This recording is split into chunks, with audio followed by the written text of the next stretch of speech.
Cela fait plus d'un siècle qu'elles sont là. Les brasseries et leurs ancêtres, les bouillons parisiens. Dans cet établissement du 10e arrondissement de Paris, rien n'a changé ou presque depuis son ouverture en 1906. Le Bouillon Julien est à la fois un restaurant, une cantine et une invitation à remonter le temps.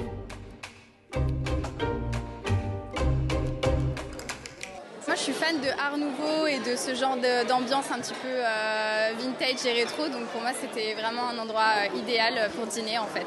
C'est un voyage dans le temps, totalement. On s'imagine les belles de l'époque qui défilaient ici. On ne sait pas si elles avaient la même carte que nous.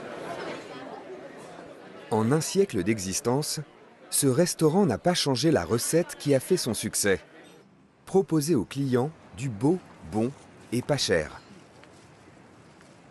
Un défi quotidien qui demande une organisation au cordeau. Faites une rosace. C'est pas faire une rosace, c'est comme les chaussures. Regardez. Hop, voilà. Si vous voulez faire très professionnel, hop, vous cachez votre rosace en dessous. Comme ça se voit pas. Ok. C'est plus esthétique. Oui, chef. D'accord? Ok, messieurs, allez, bon service. En bas, en cuisine, tout est fait maison. Les œufs maillots, les filets de poisson, la purée, que des plats simples préparés sous l'œil attentif de Christophe Moisan, Plateau, Igor, s'il vous plaît. ancien chef étoilé. C'est une cuisine familiale, moi je dirais traditionnelle. C'est une cuisine très simple, des produits frais, travaillés simplement. Une saucisse purée, c'est une saucisse que j'ai choisie, qui est très très bonne en goût, qui a du gras, qui a de la mâche. Une purée faite maison, un petit jus à la sarriette, comme à la maison. La différence avec la maison, c'est qu'ici, chaque portion est calibrée au gramme près. On pèse tout, que ce soit la garniture, la viande, en amont, avant le service, préparer donc les assiettes pour que ça puisse sortir rapidement. Et c'est sur le gros volume en fait, qu'on fait notre chiffre d'affaires. Si les brasseries sont reconnues pour leurs plats, elles le sont aussi pour la qualité du service. À Saint-Tropez, au Sénéquier, l'art du service est bien plus qu'un argument commercial. C'est un véritable art de vivre. Même le directeur reçoit en personne les clients. Au soleil dehors ou tu préfères... Allez, on y va, je t'amène. Les yeux partout, un petit mot pour chacun. On essaie de s'occuper de vous? Sa mission, accueillir les clients dans un style chic mais discret. On se retrouve là et on arrive à 2 et on se termine à 10. Et parce que c'est un peu l'endroit où on se retrouve. On est content de voir les gens. Mais pas pour les stars. À Saint-Tropez, le Sénéquier est pourtant le repère des stars.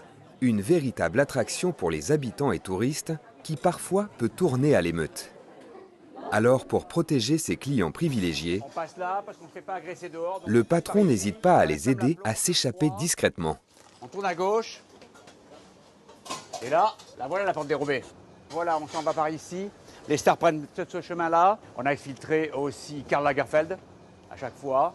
Et on a exfiltré un ancien Rambo ou un Stallone. Voilà, là c'était l'émeute, carrément. À l'origine de cet engouement, Brigitte Bardot. En 1956, elle tourne sur le port de Saint-Tropez et Dieu créa la femme. Elle fait de ce café sa cantine et depuis, les stars n'ont cessé d'y défiler. Des gendarmes de Saint-Tropez jusqu'à aujourd'hui, stars et badauds plébiscitent à l'unisson cet établissement. La star que je place où elle aime, je fais pareil pour le petit habitué du coin qui vient tous les jours. Les gens aiment bien qu'on les reconnaisse et qu'on les installe où ils aiment bien et qu'on les appelle par leur nom et se sentir très important. Au fil des années, les brasseries ont aussi su séduire les plus grands chefs, comme Paul Bocuse. À Lyon, le maestro en a ouvert une dans cette ancienne gare. Madame, monsieur, bonsoir. Je vais installer ces personnes, je vais vous faire patienter là 5 minutes et je vais vous préparer la table. Ça marche? Ce lieu, Kevin Thévenin, responsable de salle, en est tombé amoureux. Je suis dans mon élément. J'aime quand ça bouge. Je suis en stage ici à 16 ans et je me suis battu tous les jours pour cette ambiance. Là, on peut servir jusqu'à 6h du matin. Mais bon, on va s'arrêter à 23. Bonsoir. T'as bien mis l'escargot au four? Le foie de veau, 50. En cuisine aussi, c'est l'effervescence.